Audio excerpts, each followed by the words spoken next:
அஸ்வின்ஸ் இனிப்பு காரம் பேக்கரி மற்றும் செல்வ உணவகம்.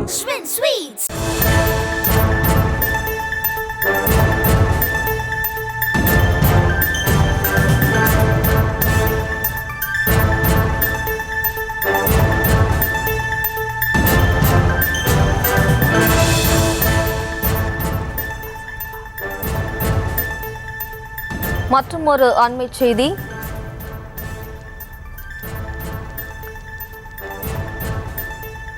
நாமக்கல்லில் பொங்கல் பரிசு தொகுப்புக்கான கரும்புகளை கொள்முதல் செய்யும் பணியானது தொடங்கியுள்ளது.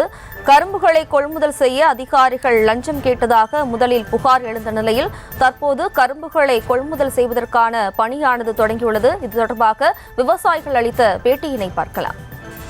பொங்கல் கரும்பு அறிவிச்சாங்க. அதில் இந்த விலை வந்து சரியான நிர்ணயம் இல்லைன்னு சொல்லி ஒரு குளறுபடி இருந்தது. அது நியூஸ் தமிழ் நம்ம செய்திக்கு கடத்தியிருந்தோம். அவங்க வந்து கலாய்வு செஞ்சு அவங்க தொடர்ந்து நம்ம விவசாயினுடைய அந்த பிரச்சனையை அரசுக்கும் சரி நம்ம பொதுமக்களுக்கும் கொண்டு போனாங்க. அதன் மூலிமா பார்த்திங்கன்னா நாமக்கல் கலெக்டர் அவங்க உமா மேடமே நேரில் வந்து கலாய்வு செஞ்சு உங்களுக்கான உரிய தொகையை நான் பெற்று தரேன்னு சொன்னாங்க. அதே மாதிரி அவங்களுக்கு பெற்றும் கொடுத்தாங்க. நியூஸ் தமிழ் தொலைக்காட்சிக்கும் நாமக்கல் கலெக்டர் அவங்களுக்கும் நம்ம நன்றி தெரிவிச்சுக்கிறோம். இது குறித்தான கூடுதல் விவரங்களோடு இணைகிறார் நமது செய்தியாளர் தங்கமணி. வணக்கம் தங்கமணி. தற்போது நாமக்கல்லில் பொங்கல் பரிசு தொகுப்புக்கான கரும்புகளை வழங்குவதற்கான பணியானது தற்போது தொடங்கி நடைபெற்று வருகிறது. தொடர்பான கூடுதல் விவரம்.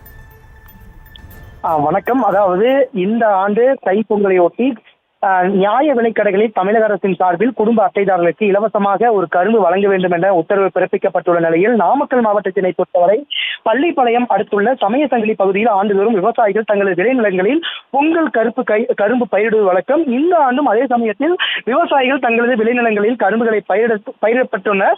இந்த நிலையில அந்த கரும்புகளை கொள்முதல் செய்வதற்காக கூட்டுறவை சார்ந்த அதிகாரிகள் வந்தபொழுது அவர்கள் லஞ்சம் கேட்டதாகவும் அதே சமயத்தில் 4000 கரும்புகளுக்கு 400 கரும்பு இலவசமாக தர வேண்டும் என விவசாயிகளை வற்புறுத்தியதாக விவசாயிகள் பரபரப்பு குற்றச்சாட்டை முன்வைத்தனர். இந்த குற்றச்சாட்டை நியூஸ் தமிழ் தொலைக்காட்சியில் பிரத்யேகமாக செய்தி வெளியிட்ட நிலையில் நாமக்கல் மாவட்ட ஆட்சித்தலைவர் உமா அவர்களுடைய உத்தரவின் பேரில் இந்த சமயசங்கிலி பகுதியில் இருந்து மட்டும் 5,40,000 கரும்புகள் கொள்முதல் செய்யப்படும் என செய்தியாளர் சந்திப்பில் தெரிவித்தார்.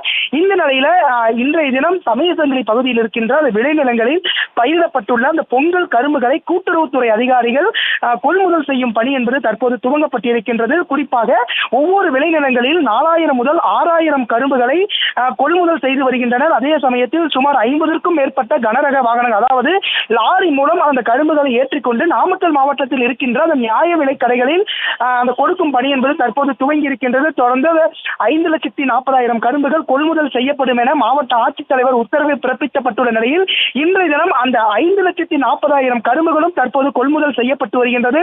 தொடர்ந்து விவசாயிகளுடைய குறைகளை நியூஸ் தமிழ் தொலைக்காட்சியில் செய்தி வெளியிட்டதற்கு அந்த சமயசங்கிலில் பொங்கல் கரும்பு விவசாயிகள் நன்றிகள் தெரிவித்துள்ளனர். விவரங்களுக்கு நன்றி தங்கமணி.